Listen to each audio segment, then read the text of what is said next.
Doctor साहब, Jammu airport पे किश्तवाड़ जाने के लिए बावजूद भी हम जम्मू से यहाँ चौपर नहीं उठ पाया और सड़क का रास्ते का भी ऑप्शन हमने एक दो बार इसको भी ढूंढने का प्रयास किया कि हम चेन्नई से बाई रोड पहुँच जाएं, परंतु ऐसा नहीं लग रहा था कि समय से हम वहाँ पहुँच पाएँ।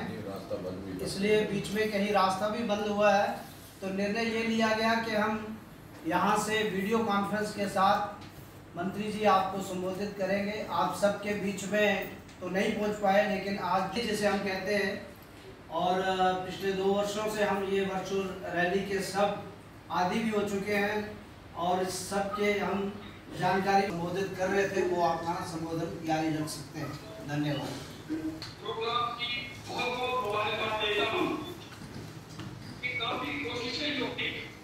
हमने भी पहली बार ऐसा देखा कि कोई सेंट्रल का मिनिस्टर मौसम खराब होने के बावजूद भी जिस लगन और मेहनत के साथ किश्तवाड़ के लोग हमें वहाँ काफी के रूप में थे, आज हमें देखने को मिला कि किश्तवाड़ की जनता पूरा सिल्वर डिपार्टमेंट से हम स्टेट फैक्ट्रीज का टारगेट की था। यहाँ पर पीसी की मंडल प्रधान और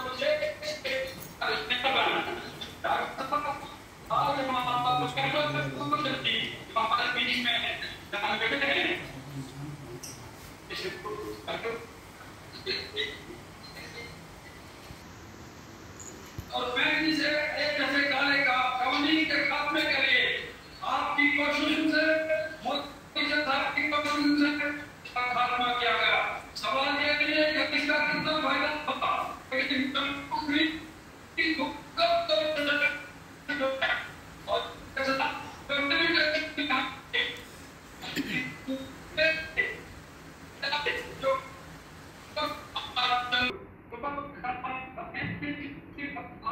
उत्साह और जिस जोश से आपने भारत माता की जय का जवाब दिया है, मुझे कुछ लम्हे ऐसा लगा कि मैं आपके बीच पहुंच गया।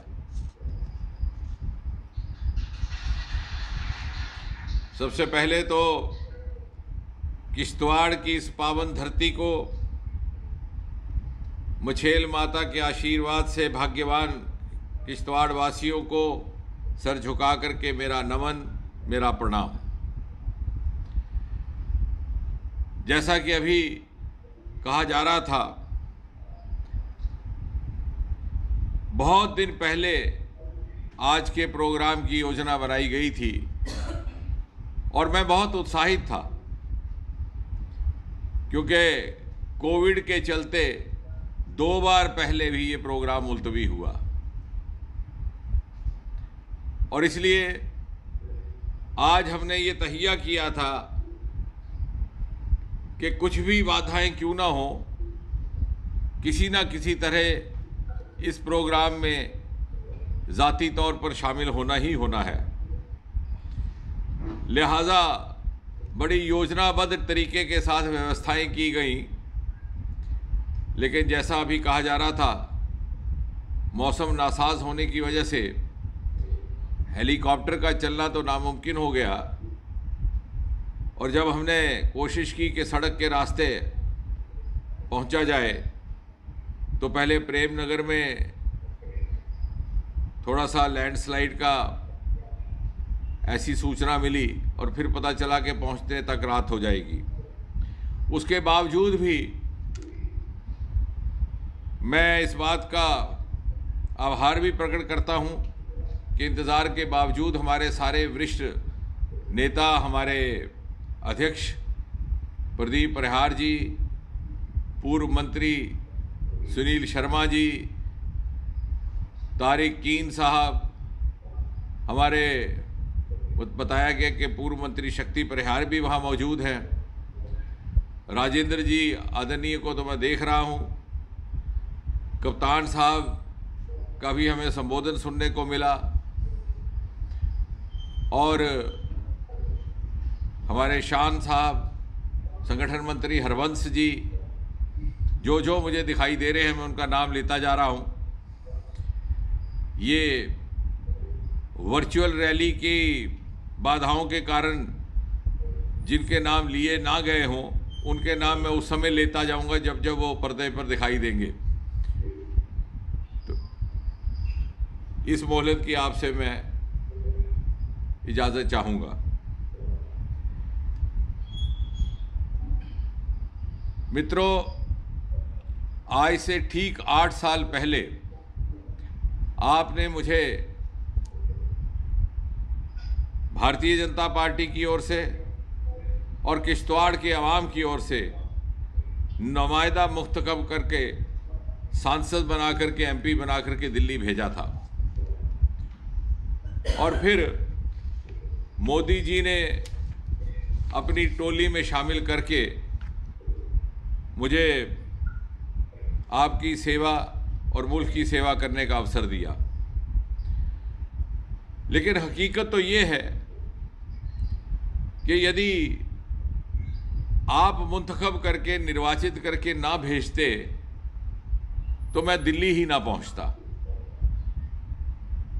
और इसलिए इस बात का एहसास एक एक पल रहता है कि हमने उस कसौटी, उस परख पर पूरा उतरना है जिस उम्मीद, एतमाद और हौसले के साथ आपने अपना प्रतिनिधि मुझे निर्वाचित किया। और आज जबकि 8 बरस गुजरे हैं तो ये लेखा जोखा करने का भी एक अवसर है और परख होनी भी चाहिए। लोकतांत्रिक मर्यादाओं का यह तकाजा है कि हम अपने निर्वाचित प्रतिनिधियों की परख करें भी,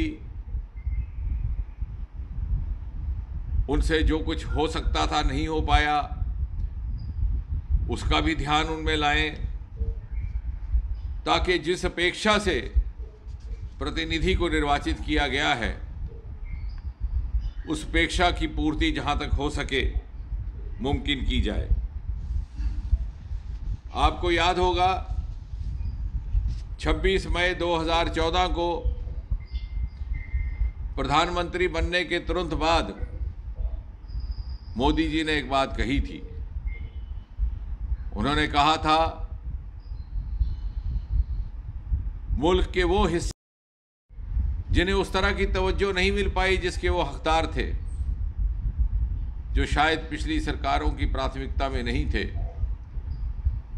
उनका विकास करके उनको विकसित राज्यों और विकसित क्षेत्रों के स्तर पर लाने का हमारा प्रयास रहेगा। चाहे वो पूर्वोत्तर है, चाहे वो जम्मू कश्मीर है, चाहे वो दूर दराज किश्तवाड़ जैसे पहाड़ी इलाके हैं।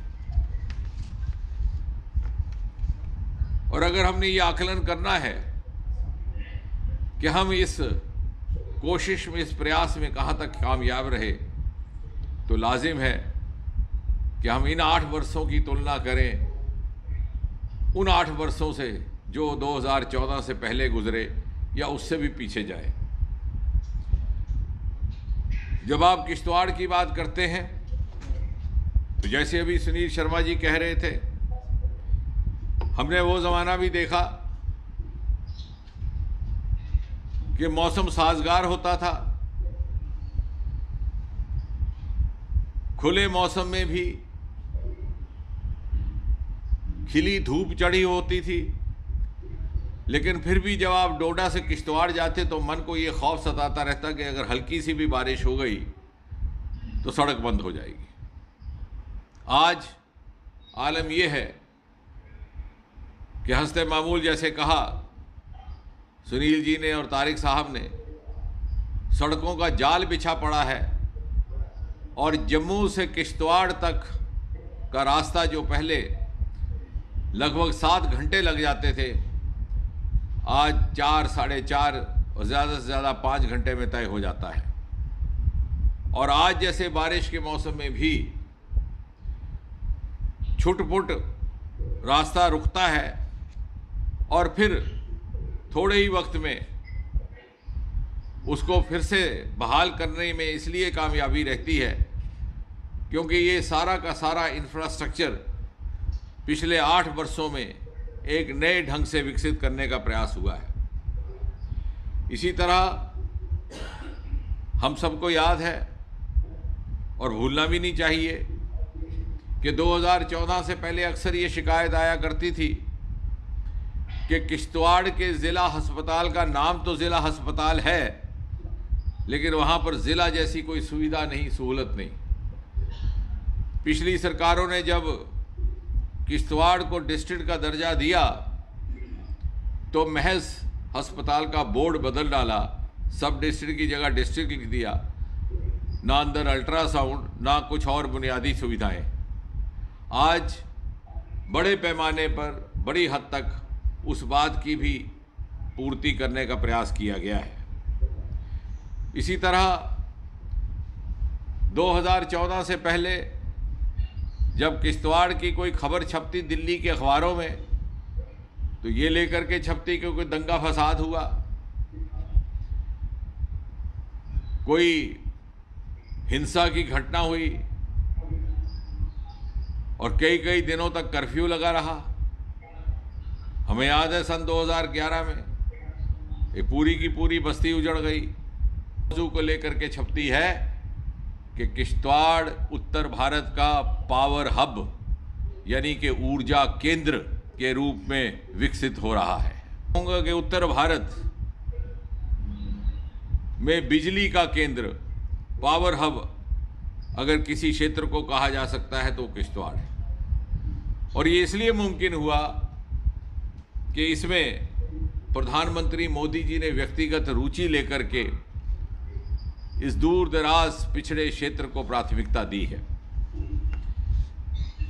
कम से कम 3 ऐसे प्रोजेक्ट पक्कलडुल, कीरू और कवाई जिसकी लॉन्चिंग प्रधानमंत्री मोदी जी ने स्वयं की,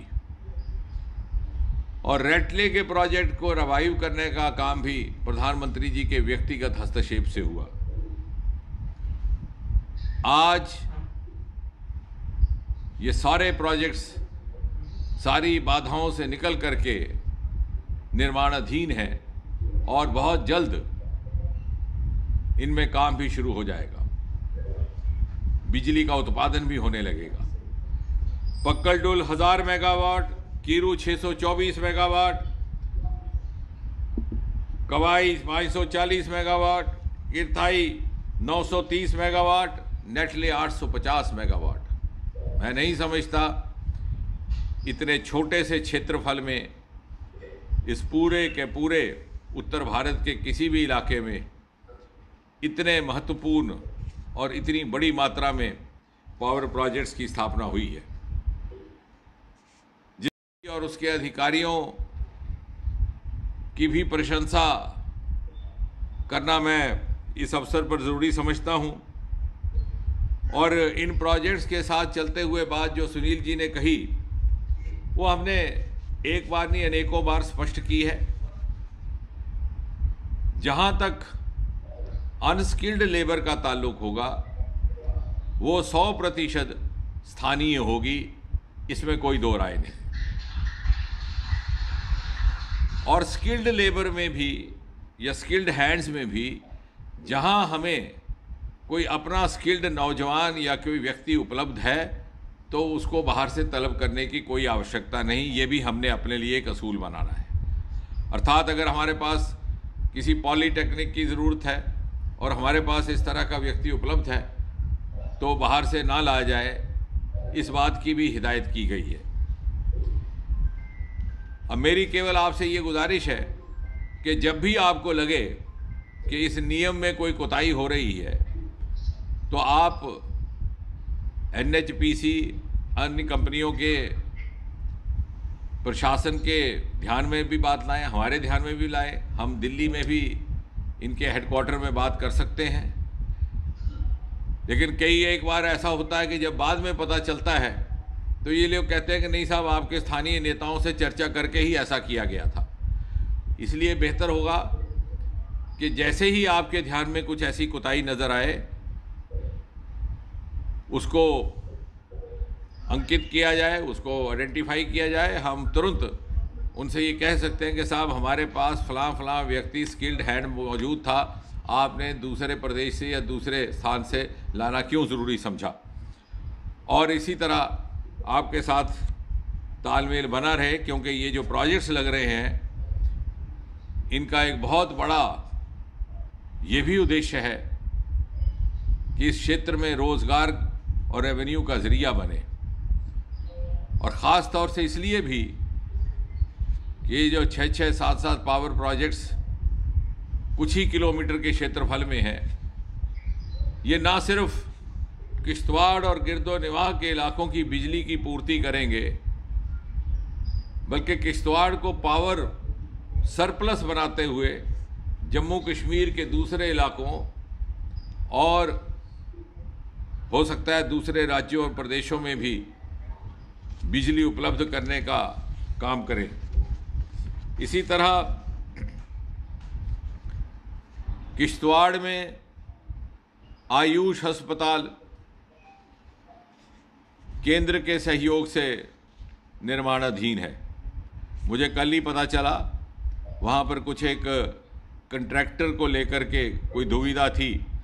मैंने आयुष के डायरेक्टर साहब से संपर्क किया है, वो कह रहे हैं कि अब शायद चूँकि हाउसिंग का महकमा भी उसमें मुब्तला है, वो भी शायद अड़चनें अब हटा दी गई हैं, जल्दी उसका भी काम तेज़ गति से आगे बढ़ेगा, क्योंकि उसका शिलान्यास कोविड से पहले हुआ था। लेकिन महत्वपूर्ण ये है कि इन्हीं 8 सालों में हुआ। इसी तरह कई वर्षों से ये मांग चली आ रही थी पाडर में डिग्री कॉलेज की। यहाँ की तब की प्रदेश सरकारें इस बात के हक में नहीं थी। आखिरकार मोदी जी के आशीर्वाद से केंद्र की रूसा स्कीम के तहत इस मांग की पूर्ति हुई, और पाडर के लोग जो बड़े ज़हीन हैं, पढ़ाई लिखाई में रुचि रखते हैं, उनके लिए केंद्र की ओर से ये सुविधा उपलब्ध करवाई गई। इस पूरे खित्ते की ओर ध्यान दें, जो चनाब का खित्ता या अर्सवाइल डोडा डिस्ट्रिक्ट, जिसका किश्तवाड़ भी हिस्सा है, तो यहाँ से 1-1.25 घंटे की दूरी पर भद्रवाह में हिंदुस्तान का सर्वप्रथम national institute of high altitude medicine ज़ेरे तामीर है। उसके कुछ फंड्स की गति में रुकावट आ रही थी। कल ही हमने आयुष मंत्रालय में बात की है और उसके निर्माण की गति बढ़ा दी जाएगी। मुझे लगता है 1 वर्ष के अंदर अंदर वो मुकम्मल हो जाएगा और इस सारे खित्ते का नाम हिंदुस्तान के नक्शे पर आएगा। समझने वाली बात यह है कि शर्त केवल ये थी कि कोई पहाड़ी इलाका हो जहां इस संस्थान को स्थापित किया जाए।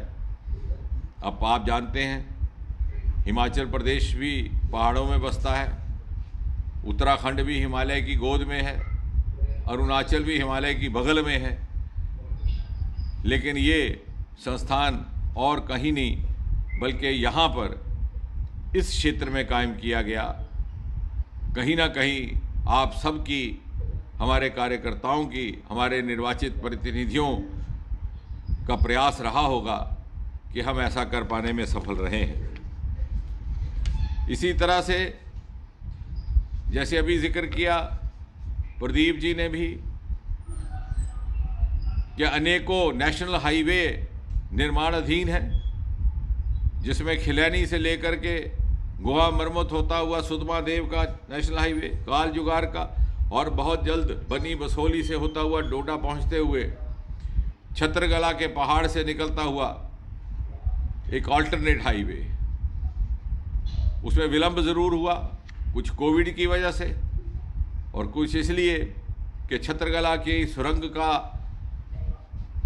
जब डीपीआर तैयार किया बीकन्स ने तो उसकी लागत 4000 करोड़ के लगभग आई, जो उन्होंने कहा उनकी सामर्थ्य से बाहर थी। काफ़ी प्रयास के बाद अब उसे भारत माला जो नई स्कीम है मोदी जी ने लाई, उसके अंतर्गत निर्माणाधीन काम के लिए लिया जाएगा। इसी तरह किश्तवाड़ में केंद्र की स्कीम उड़ान के तहत हवाई अड्डे का काम जारी है और यहाँ से 1-1.25 घंटा दूर डोडा में केंद्र की ही सहयोग से मेडिकल कॉलेज, क्योंकि अब दौर वो है कि कोई भी निर्वाचित प्रतिनिधि हो, एमपी हो, एमएलए हो, डीडीसी हो, बीडीसी हो, पंच हो, सरपंच हो, उससे केवल ये अपेक्षा नहीं है, ये तवक्को नहीं है कि जो जनता मांग करे उसके अंतर्गत काम किया जाए, बल्कि उसके ऊपर ये भी जिम्मेवारी आयद होती है कि वो खुद अध्ययन करे, शोध करे और ये खोजे कि वहाँ किस किस चीज़ की आवश्यकता है, वहाँ के सरमाए क्या है, उसकी अनुकूलता से कौन से संस्थान स्थापित हो सकते हैं। और उसी की एक मिसाल है कि मांग की थी हमने हेलीकॉप्टर सेवा रेगुलर होने की, और किश्तवाड़ में एयरपोर्ट पहुँचा। डोडा में कभी किसी को तवक्को ही नहीं थी कि मेडिकल कॉलेज भी बनेगा। भद्रवाह में national institute of high altitude medicine अभी तक लोगों को समझ नहीं आ पा रहा कि क्या है। जब ये शुरू हो जाएगा तो इसकी समझ भी आएगी। और इसलिए कहने का तात्पर्य ये कि सवाल ये नहीं है कि क्या क्या हुआ या कौन कौन से विकास के काम हुए हैं, क्योंकि जो हुआ है वो सबकी आंखों के सामने है। अब हमारे विरोधी माने ना माने, आलोचक माने ना माने, लेकिन जिसने वोट डालना है उसको दिख रहा है, जो उसका लाभार्थी है उसको दिख रहा है, जिस तक उस काम का लाभ पहुंचा है उसको उसका एहसास है। लेकिन सवाल ये पैदा होता है कि यही किश्तवाड़, यही दरियाए चनाब, यही इसके सरमाए, यही इस चनाब से इतनी बड़ी बिजली का सरमाया आज से नहीं बरसों से इसमें मौजूद था, लेकिन इसकी ओर तवज्जो क्यों नहीं दी गई। 60-65 बरस तक जो सरकारें रहीं उन्होंने इसको प्राथमिकता क्यों नहीं दी। यहाँ की जनता ने एमएलए भी चुन करके भेजे, एमपी भी चुन करके भेजे, वो केंद्र में भी मंत्री रहे, वो प्रदेश में भी मंत्री रहे। लेकिन क्या कारण था कि जो यहाँ के कुदरती सरमाए हैं, कुदरती रिसोर्सेज हैं, उनका लाभ उठाने का काम मोदी सरकार आने के बाद हुआ। मुझे विश्वास है कभी न कभी इतिहासकार, विश्लेषक इस बात का भी आकलन करेंगे कि कहीं जानबूझ करके ऐसा एक योजनाबद्ध एक षड्यंत्र तो ना था कि ये इलाका अगर पसमानदा है तो पसमानदा ही रहे, यहाँ इल्म और शिक्षा की रोशनी ना पहुँचे, नए ज़माने की रोशनी ना पहुँचे, लोग बेइल्मी की हालत में पिछड़े हुए रहे, ये खित्ता पिछड़ा हुआ रहे, और फिर हर 5 साल के बाद आंखें मूंद करके इनसे वोट हासिल कर लिया जाए। हम अक्सर जब इन 8 सालों की बात करते हैं तो ये कुछ एक बातें छूट जाती हैं। जहाँ जहाँ जिस चीज़ की आवश्यकता थी, जो होना चाहिए था नहीं हुआ, उसकी पूर्ति करने का एक नया कल्चर मोदी जी ने कायम किया है, बिना ये सोचे हुए कि वहाँ कौन से वर्ग के लोग रहते हैं, कौन से मज़हब के लोग रहते हैं, कौन से जात के लोग रहते हैं। और ये भी नहीं पूछा कि आपने वोट किसको दिया था, हमको दिया कि किसी और को दिया। ये बाद में जनता पर छोड़ दिया जाए कि वो किसको वोट देना है। लेकिन हम जो आखिरी इंसान तक पहुँचने का हमारा संकल्प है, आखिरी कतार में खड़े आखिरी व्यक्ति तक, और हर व्यक्ति को उसका हक मिले, हम उस मापदंड की पूर्ति करें, बाकी फैसला जनता पर छोड़ें। ये मोदी जी ने एक नया काम करने का एक चलन इस मुल्क में पैदा करने की कोशिश की है। जल जीवन मिशन जिसका अभी जिक्र किया जा रहा था, प्रधानमंत्री आवास योजना, डीसी को कह दिया गया आप सूची बनाइए किस किस परिवार को मकान चाहिए या होना चाहिए, वहाँ बनाई गई। मोदी सरकार की ओर से किसी ने ये नहीं पूछा कि इस मकान में रहने वाला परिवार कौन है, किस मज़हब का है, किस धर्म का है, किस जात का है। ये भी नहीं पूछा कि पिछली इलेक्शन में उसने किसको वोट दिया था। और मुझे यकीन है कि आने वाले सालों में यही कार्य संस्कृति, यही राजनीतिक संस्कृति इस देश को आगे ले जाएगी और बाकी राजनीतिक दलों की मजबूरी बन जाएगी कि इसी पर वो अमल भी कर सके। लेकिन अगर सेल्फ रूल का अर्थ ये है, उसकी मुराद ये है कि ऐसा स्वराज्य जिसका जन्म धरती से हुआ हो, तो भला कैसे कामयाब हो सकता है जब वहाँ जिला परिषद ना हो, जब वहाँ पंचायत ना हो, वहाँ बीडीसी ना हो। पहली बार किश्तवाड़ समेत जिला परिषदें स्थापित की गई जो आज से 70 बरस पहले होनी चाहिए थी। पंचायतों के चुनाव हुए और 3 टियर व्यवस्था कायम करके सेल्फ रूल का अर्थ क्या है ये मोदी जी ने हमें समझाया। सुबह से इंतजार में रहे हैं कि जब भी तारीफ की जाती है किसी दौर की तो जिक्र होता है कि कौन कौन से काम हुए, कौन कौन से प्रोजेक्ट्स आए, कौन कौन से नए आयाम कायम किए गए। हाँ, कभी कभी एमएलए या एमपी उस दौर का कौन था इसका भी कोई फुटनोट छोटा सा आ जाता है। इसलिए हम सबका यही प्रयास रहे, चाहे हम एमपी हो, एमएलए हो, बीडीसी हो, डीडीसी हो, कि हम पूरी निष्ठा और ईमानदारी के साथ कुछ ऐसा कर गुजरे कि आने वाली पीढ़ी के एमपी, एमएलए, डीडीसी, बीडीसी और पंचों सरपंचों के लिए वो एक मापदंड बन जाए, एक कसौटी बन जाए। और दूसरी बात, हम इस समय 75वें साल में आज़ादी के अमृत महोत्सव काल से गुजर रहे हैं और आप सब मानते हैं कि अगले 25 वर्ष हम सब के लिए बड़े महत्वपूर्ण हैं। जो भारत की अर्थव्यवस्था रहेगी, फ्यूचर इकोनॉमी, जिसके बल पर भारत प्रथम श्रेणी का देश कहलाएगा, उसका सबसे अधिक योगदान उन क्षेत्रों से होगा जो अब तक अनएक्सप्लोर्ड रहे, जहां पर सरमाए मौजूद थे लेकिन उनका इस्तेमाल नहीं किया गया। चाहे वो पूर्वोत्तर नॉर्थ ईस्ट है, चाहे वो अर्सवाइल डोडा है, चाहे वो किश्तवाड़ है, क्योंकि ये अनएक्सप्लोर्ड पोटेंशियल्स है। ये बात मैं इसलिए भी कह रहा हूं कि अभी 1 महीना पहले भद्रवाह में हमने हिंदुस्तान का पहला लेवेंडर फेस्टिवल किया। मन में तो ये था कि इसी प्रकार का एक कार्यक्रम किश्तवाड़ में भी किया जाए। अब मौसम नासाज हो गया है, ठीक होते ही हम उस बात को आगे बढ़ाएंगे।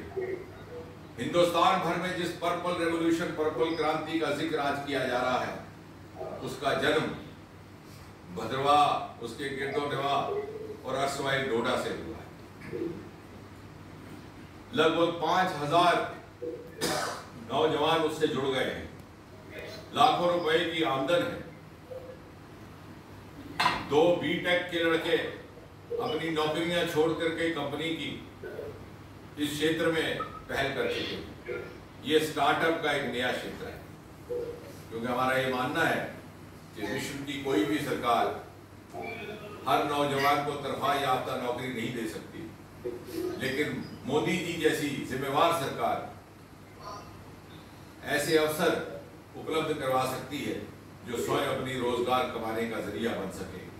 और इत्तेफाक से इनमें से अधिकतर 6-7 विभाग मेरे मंत्रालय से जुड़े हैं जो स्टार्टअप्स के लिए काम भी कर रहे हैं। अब जब हम एरोमा मिशन की बात करते हैं, पर्पल रेवोल्यूशन की बात करते हैं, तो पूरी टेक्नोलॉजी हमारी तरफ से मुहैया की जा रही है, आर्थिक सहयोग भी दिया जा रहा है। जो प्रोडक्ट्स पैदा होते हैं उनकी मार्केटिंग के लिए भी कंपनीज के साथ हमने टाई अप किया हुआ है। नौजवान को कुछ नहीं करना, केवल अपने बैठ करके अपने स्टार्टअप का काम करना है, बाकी सहयोग हमारी तरफ से उपलब्ध है। और मैं ये बात इसलिए कह रहा हूँ